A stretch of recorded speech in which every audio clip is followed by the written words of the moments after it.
Welcome to the Jay Show. This is Dr. Jay Smith with Dr. Andy Bannister. Now, Andy Bannister, we've known each other for a long time. 20 years, I think it is this year. 20 years. long years. And we've been in and out of each other's lives. We've worked on the same committees. We've been in many of the same organizations. And we've also been working on Islam quite a bit.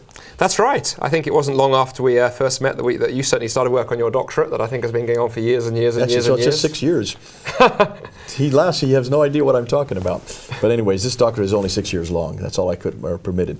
Let's talk about the historical problem. Let's do that. Because the historical problem is a specific problem because there is a classical model, isn't there, that we've always, of course there really has only been one narrative. The same narrative that they're teaching in school, the same narrative that we've had certainly all right through the Well, that's right. I think one of the things that we were saying earlier that I think has interested me and interested you, right, is there's as you begin studying Islam academically, there's a lot of critical questions that quickly emerge. We've talked about those in previous shows. But one of the other things that really interests me is there are things that everybody assumes to be true about Islam that actually no one bothers stopping and checking. And when you go and check, actually it's not quite as clear as that. Let's back up a bit and let's just talk about that classical model. Though. Yeah, this is the classical model. Muhammad was born in 570. Okay? Well, again, no one questions that.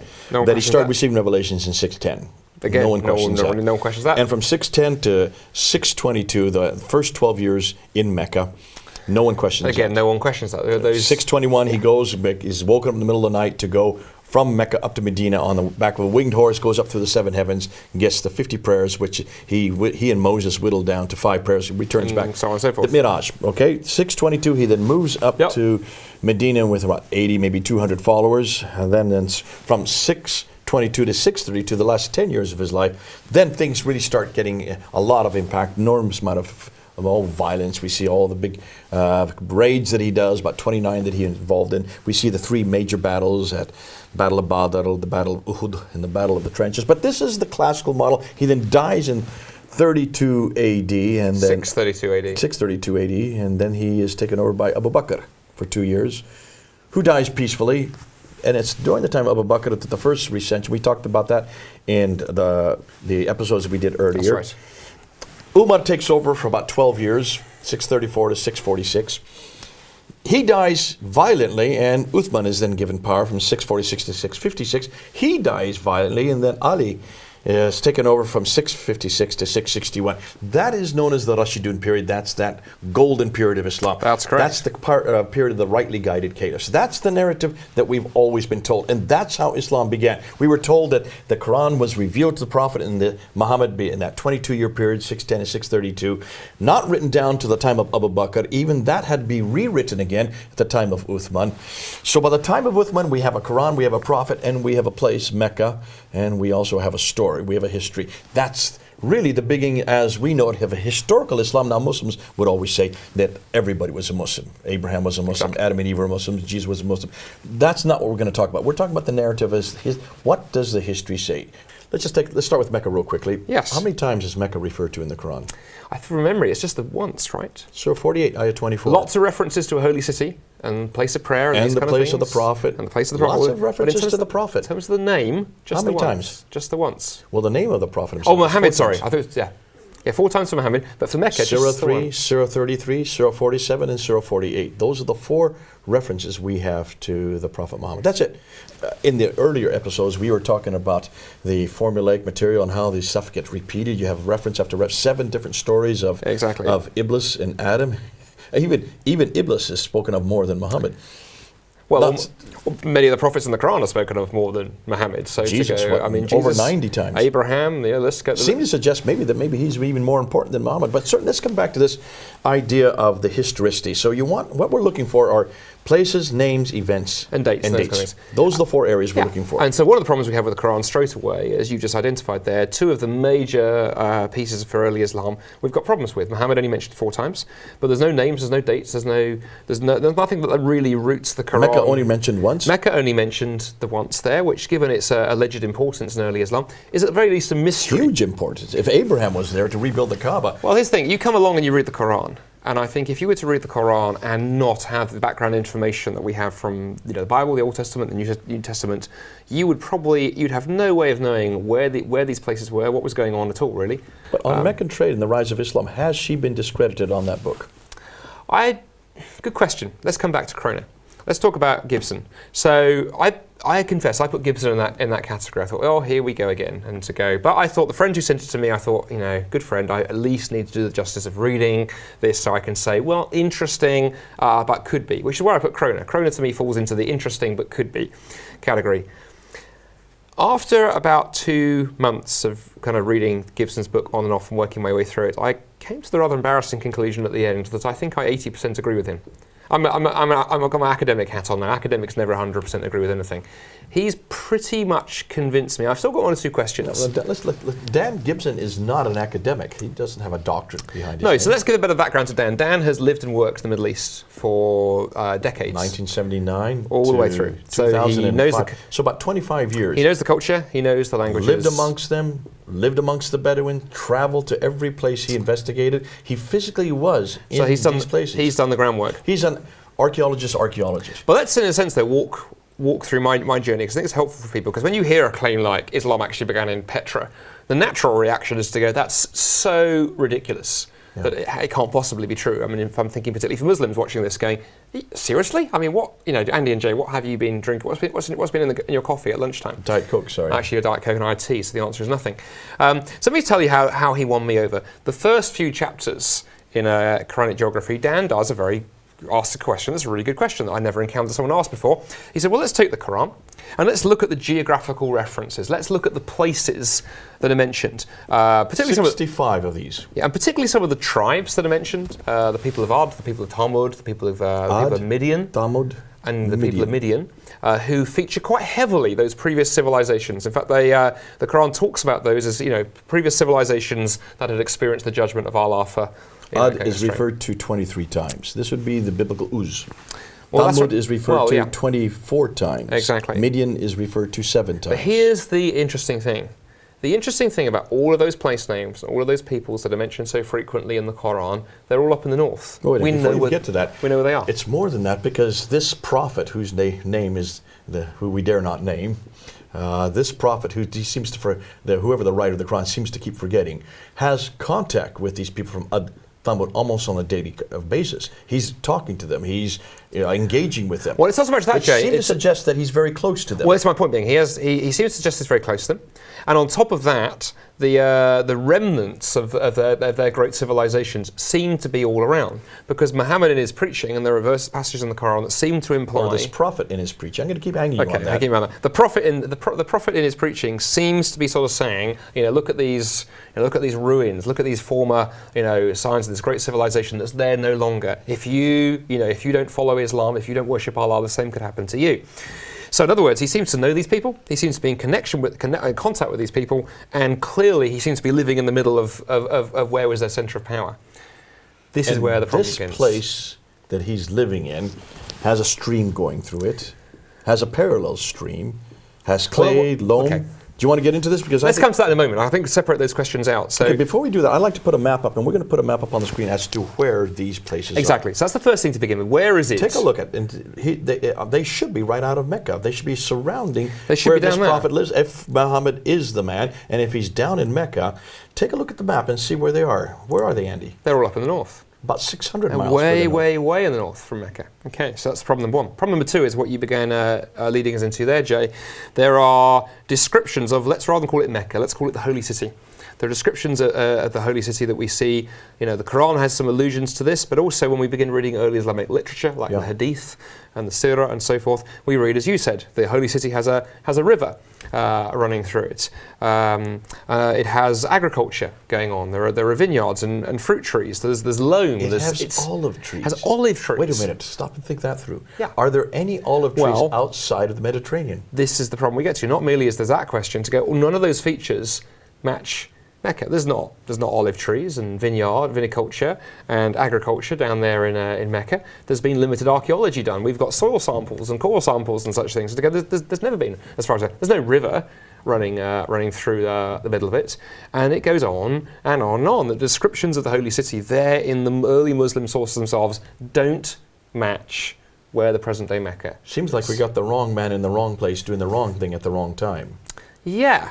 And so you put that together, and it begins to look a little bit suspicious. Then there's another third piece of evidence as well that Dan doesn't go into so much in the book. He's talked about elsewhere that began to intrigue me. My background, as we talked about in the previous episode, was looking at the Quran and oral tradition, and particularly how the Quran has been influenced by these other traditions, not just from the Bible, but other kind of Christian and Jewish traditions. Particularly, one of the things that a lot of scholars have talked about is how the Quran and early Islam were affected by and influenced by Syriac Christianity. Now explain Syriac. Not many people know what you're talking about. Is this Syria the city? The country? The modern Syria that we're looking at today? So Syriac means, the term Syriac Christianity is used to mean a number of things. But really, it really used in scholarship to refer to that particular form of Christianity that happened there at the top of Arabia, where all those countries meet in that little part of the world up there. And that was a form of Christianity that flourished, round about sort of 400 through to about 600 AD. It produced literature, it produced scholarship. So it's right around the time that Muhammad supposedly was around that born. formative time. And for example, I mentioned, for example, the story of Iblis and Adam in a previous episode, and I said that occurs in both Jewish traditions and occurs in Christian traditions. Right. One of the Christian traditions that it turns up in, there's a document called the Book of the Cave of Treasures that was very popular in Syriac Christianity. It's a collection of pious stories and religious tales. It wasn't considered as scripture, it was just a sort of pious collection of tales. And lo and behold, the Christian version of that story occurs there. Now here's the thing, if all of that activity is happening there at the northern end of the Arabian Peninsula, how is it having such an influence on early Islam down here at the south? We can posit maybe things trickle along trade routes. That's possible. Maybe Muhammad travelled up on his early caravan trading adventures as a young man. That's possible. But it still seems quite a stretch to have that much influence at that much remove. Relocate the action north, relocate the foundings of Islam further north on the peninsula. Now things begin to look a bit more interesting. It's right at the heart of Syriac Christian territory, and we begin to think about that's why there's that influence there. What we do know about Muhammad is, and what we, in fact, Montgomery Watt talked about the trade route theory, how that's what made Mecca important, all the trade. And we're going to put a map up there. You can see the map. If you look at the map, you'll see the west coast of India, and you'll see there's the Arabian Sea. And if you go up to, all the trade used to go up through the Persian Gulf, and then go across up to what is northern Iraq and over what is Syria today, over into the Mediterranean. That used to be the trade route. In that we do know that the Sassanids, the Persians, started warring with the Byzantines in the 5th century, That's up right. in 6th, up in the 7th. So you had 200 years of warring back and forth, which shut down that trade route, and they had to redirect it then from the west coast of India, across the Arabian Sea, over to Aden. This is Montgomery Watt's theory, remember? Started to Aden, and then they would go 1,250 miles along the western plateau, dip down to Mecca from Taif, then go back up from Mecca up to Yathrib, which is now to Medina, up to Tabuk, Khaybar, and then up to Gaza in the north. That's the trade route, and he made that famous. And everybody has jumped onto that theory as, so that's what made Mecca famous. Dr. Patricia Corona looked at that, That's and right. she came and destroyed that back in 1987 by saying, look at the map again. Why is Mecca not on the trade route? It's not on that western plateau. It's not on that plateau. It's down off about 1,000 meters. It's a long way off to go. So Long way. why would you take, and we've got to think about those great sort Caravans. of caravans, huge numbers of camels All the way down there, where there's no water. Absolutely no water. There's no known water source that's indigenous. Then you have to go all the way back up to get up to Yathrib. So she decided to go back and do a look at all That's this right. trade. What did she find out? Lo and behold, Mecca does not appear to be a stop on the ancient trade routes. It's not even listed. She couldn't find any reference to it. More than that, she found out that the trade route that did go up the western plateau was just made out of milk and leather. But she did find out something that was interesting. The trade did get redirected. That was not in question. And if you take a look at the map again, you'll see what the answer is. Take a look at that waterway that goes up the west coast of Africa, the Red Sea. And what's fascinating is she went back to all the trading documents from the 1st, 2nd, 3rd, 4th, 5th, 6th, up until the 7th century, and she noticed that they were not Arab. There were no names on any of these trading documents because they were not seafarers. Who was the name that came over and over again was Agilus in what is today Eritrea. It was the right. Ethiopians, the Eritreans that controlled that trade. The Arabs did not like to go on seafarers. Look at, there's no coastal cities there. They were nomadic, they were camel herders. They stayed into the deserts. They would not like the sea like your Africans. This is a huge misnomer. Now, why did Montgomery Watt not know that? Well, because he didn't do his homework. He didn't look at the documents. Dr. Patricia Corona reads and writes 15 languages. She can go back to the original sources and read them. But here's where things get interesting, right? You put together, say, Patricia Corona's theories with someone like Gibson, and you go, what if? What if that actually Mecca was that stop on the trade route? But what if it isn't where Mecca is today? What if the holy city was somewhere else? So now we're starting to get exciting. Now we get exciting. What if there is no Mecca? Okay, and that's what, and she looked at this because she wanted to find out, well, then where does this Mecca come from? She looked at the trading documents coming from Ctesiphon. In fact, she noticed that there were silver mines outside of Yathrib, and these people from Ctesiphon would come across the desert, and they would have trade with the people from Taif. If you look at the map, Yathrib and Taif are very close together, but Mecca's in between. Why is it they don't mention Mecca? Not once.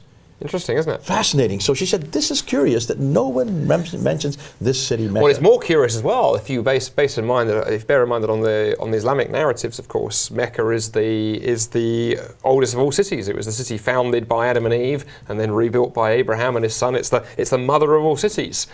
Surely it should have had this huge. Certainly by 1900 BC, it impact. should be some reference. We're being told that the Kaaba has 360 idols and that people are coming from across the Arabian Peninsula to worship there. So presumably everybody should have known where it is. And we've been told this all the time. Mecca was the center, the cradle of civilization. It was the oldest city, the greatest city, and certainly the center of trade, north, south, east, and west. Now, I'm going to put some maps up there. These are maps from the 7th century. Take a look at these maps and see if you can find Mecca on any of these maps. We'll just put a few up there. Take a look at this one. Now look at this one. Well, it's interesting, isn't it? These are 7th. What's missing? You can take it, but look at and see what you are finding. I'm going to put this one up now, which really shows the trade routes very carefully. You'll see Mecca's not there, but what city is at the center of all the trade routes? Well, it's up in the north, isn't it? And you've already mentioned it. Petra. Petra is at the center. And there's a very good reason, of course, it was at the center. Patricia Crone never talked about Petra. She always thought she was focused further down Jerusalem. South. She thought it was Jerusalem. And in fact, we have the writings of Sabaeus. He says this in the 660s.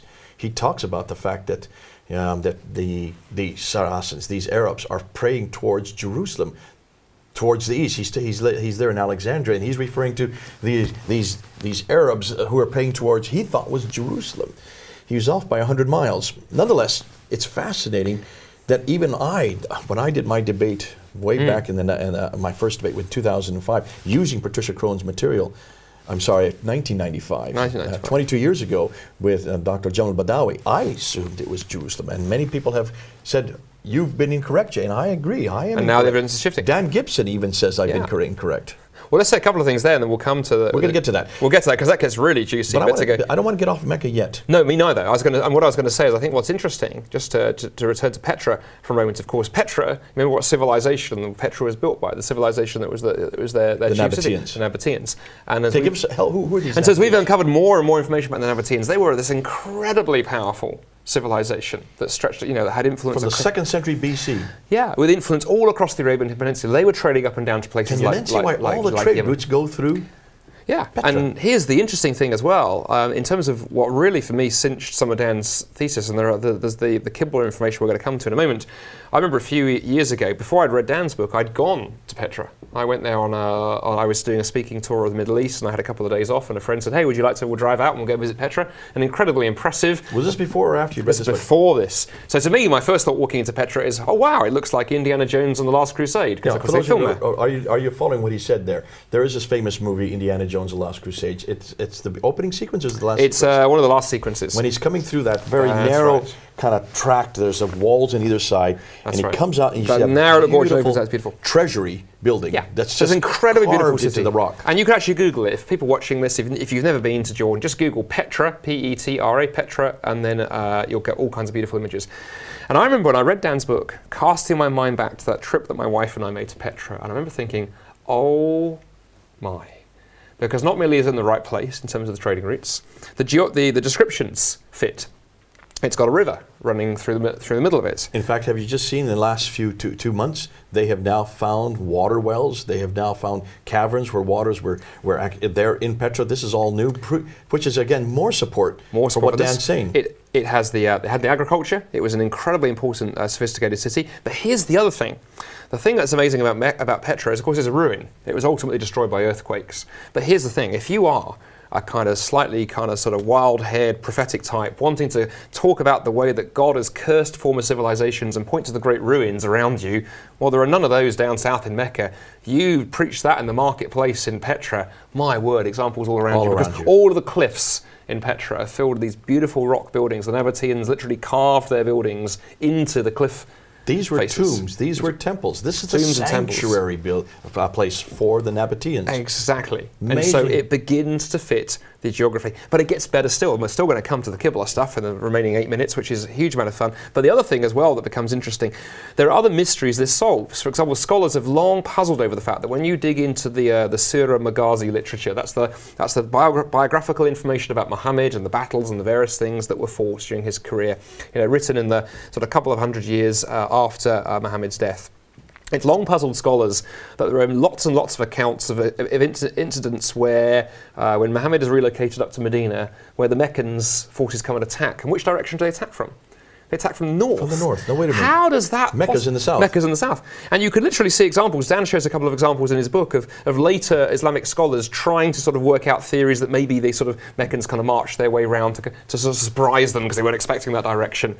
It's possible. It doesn't really fit when it happens time and time again. Relocate it and have the holy city being Petra makes perfect sense because when the Meccan armies want to finally rout that, crazy Muhammad character who caused all that trouble a few years before, well, of course, Medina lies to the south. So they march south and attack from the north. So huge bits of the Sirah Maghazi literature begin to make much more sense. And I think what finally... I'm 85% convinced by Dan. What finally brought me around to it was the way that when you read things this way, lots more makes sense. More of the Quran makes sense, more of the early Islamic histories makes sense. But there's one more sort of cherry on the top of all this, which I know we're itching to get to. You mentioned the word right at the top of the show without explaining what it was, Qibla. Tell people what the Qibla is. Before we get to the Qibla, I just want to say one thing. I want to show some images of what Mecca looks like today. Have you seen modern images of Mecca? Oh, yes. Yeah. Have you noticed all the building that's going on? Building everywhere. Cranes everywhere. Yep. You can see where Khadija's house has now been destroyed. Big superstructure has been put over top. Even Muhammad's maternal home has now been destroyed. The Zamarats, the three Zamarats, have now been rebuilt. Now, when you destroy buildings and you build large, tall superstructures, I see where you're going, yes. Including the fourth tallest building in the world, that big clock tower yes. that you can see right there. Take a look at that clock tower. And the 7 buildings all around it. What do you do to build tall buildings first? Well, what you do when you're building tall buildings, right, is you dig deep. Dig deep. You need foundations. And when you ever dig deep in, especially historical cities like in You Amman or Jerusalem or Damascus, what do? You have archaeologists there. You can't move for history. I mean, where we're archaeologists have to be on site. That's right. Why? A very good contemporary example. Where we are filming this in London, not far from here, they've been building over the last few years a big rail project called Crossrail. They dig very, very deeply. They've had archaeologists on the team because everywhere they dig, they come up with Roman remains and which is just 2,000 years old. 2,000 years old. Archaeology just pops out of the ground. Therefore, goes back 1900 BC. Well, put it this way: the very beginning of if time. the history of Mecca is as Muslims and the Quran has claimed, there should be stuff everywhere. Archaeology should be tumbling out of the ground. Guess how much they found? I don't know the exact figure, but I'm zero. I was going to say very little. Found a thing. Not an electric There sausage. is no museum called the Mecca Museum with artifacts that go back even to Muhammad's time. Isn't that interesting? Can you now understand? Now, this is my theory. Can you understand why they are now cementing the entire place up? Well, because you don't want people asking the difficult questions. This archaeological problem is going to haunt them. If this is the oldest city in mankind, well, why haven't Muslims objected to this? Well, it's funny, Joe, I've long joked that there are similarities, and this is a rabbit trail we won't go down, but I will at least flag it up. There are very interesting similarities between Islam and another modern religion, which is the Church of the Latter-day Saints, the Mormons. Mormon religion. Because they have a similar problem. They make all kinds of wild claims about American history. We're not going to go into the Qibla now. We'll do that next. But let's talk about this parallels. The parallel is this, right? So if viewers know anything about the Mormon faith, Joseph Smith, when he began preaching what became Mormonism, claimed that those Jewish tribes, the descendants of the children of Israel, came to America, right, settled, had great civilizations in America, and all kinds of goings on, battles and cities and amazing stuff. Well, it's one thing to claim that. The problem is there needs to be evidence. Yeah. And it's a huge embarrassment for the Mormon Church that there has been archaeological work done where there should be remains of battlefields and remains of cities and all kinds of things. Absolutely Zilch. Nothing. It's one of the biggest embarrassments for the Church of the Latter-day Saints. Careful, my name is Joseph Smith. I always think this, I always smile. And I am a junior as well. There we Just go. like him. And it's interesting. And I do wear glasses. It's certainly in the last 2 or 3 years, it's really begun to occur to me that I think Islam has exactly the same There problem. are the parallels. There are, because put it this way, if there was the information there in Mecca, and I were the Saudi authorities, I would be building museums, I'd be hosting documentaries, I'd be inviting National Geographic. Think of the witness, think of what it could do for dawah, to bring the pagans there, show them, look what's here, and look what the Quran talks about. Nothing. And as you say, concreting it over, it's actually an embarrassment, so much so they're trying to sort of, get people not to look away, go elsewhere. And I think very, very interesting. Contrast that. Even that long corridor between Marwa and Safa, those two supposedly hills going back and forth. Contrast that, though, with Jerusalem. The amount of archaeological work that's been done there on Judaism, early Christianity, or that trip that I was describing where we went to Petra in Jordan. I remember, earlier in the week going and looking at some of the biblical sites there in Jordan. In fact, the Jordanians proudly telling me, saying, we've actually got more biblical sites here in Jordan than they have over there in Israel. That's another discussion. But they were happy to show you, come and look at this, and look at this, and look at this, because it's all there. You go to, you look at the equivalent for Islam. It doesn't exist. Let's kind of just, before we go, in the next episode, we're actually going to then unpack Mecca, but we're going to go into the Qibla. Good stuff. But what I want to do is I just want to do a quick review of what we've just looked at. So, Andy, what you have said is you were skeptical to begin with. Absolutely. Because you've just assumed that the narrative, the classical model, the one that they're teaching in every school, in every seminary, every book you read, there has been no reason for you to doubt this. People have started to come up with some problems. Patricia Crone came up with it. John Wansbrough came up with it. We do know that Michael Cook and others of the revisionist school, you've been skeptical of the revisionist school, but nonetheless, it was this book right here that really picked up your attention, because this man, though not a scholar, he was actually in situ. He wasn't reading books, he was actually living right there. And I think you raised something very, very important there, actually, that sometimes it's very easy to do scholarship in a vacuum. Sometimes it's very easy, if you're a Muslim listener to this, to do your believing in a vacuum. You believe what your imams tell you. You believe how you're raised. You don't go out and check. And I think what impressed me about Dan was so much of that thesis grows out of actually going and living it on the ground. And when you go onto the ground and simply look around at what's there. Learn the language, learn the culture, and then go look. Take the book with you. And go look. Look, and what he did is he just looked at these 65 geographical locations, and he said, I have a problem with these 65 geographical locations, because they should be there. There should be a valley, another parallel valley. There should be a stream going through it. There should be clay, loam, trees. There should be grass. There should be olive trees. Well, we don't see any of that in Mecca, and there never has been in that Mecca. And then minor things running out of time, but one of my favourites he brings down to the book are those two mountains, right, that Muslims run between. Marwa and Safa. Exactly, when they're there on Hajj. I mean, if you've seen pictures of those, or if you're a Muslim watching this and you've been on Hajj, they're not mountains, they're tiny little bumps. Yeah, that's right. You go to Petra, my word, you can't move for mountains. Now, it makes much more sense. The two mountain summits in Mecca, those are an excuse for mountains. I'm a mountaineer. I wouldn't climb one of those and say I'd climb the mountain. It's a bump. Well, I used to say that about Scafell coming from the Himalayas, so we won't get into that. We'll get there later. Listen, this has been great. It's been so good having you here, Andy. You can see what we're doing, and I know that some Muslims, you're going to start getting angry because of what we're seeming to imply. We're going to continue it with the next episode. We're going to unpack it. We're going to show you what Dan Gibson has found. We're going to look at some of the things that he is now coming up with. This is going to disturb your paradigm. This is going to disturb that narrative. But we've got to ask these questions. We've got to look at people who live in history, who say certain things and do certain things. Timelines. We've got to make sure that all of this fits. For the Bible, we have seen it fits in every case. We cannot say the same for the Quran. This is Jay and Andy here in London. Over and out.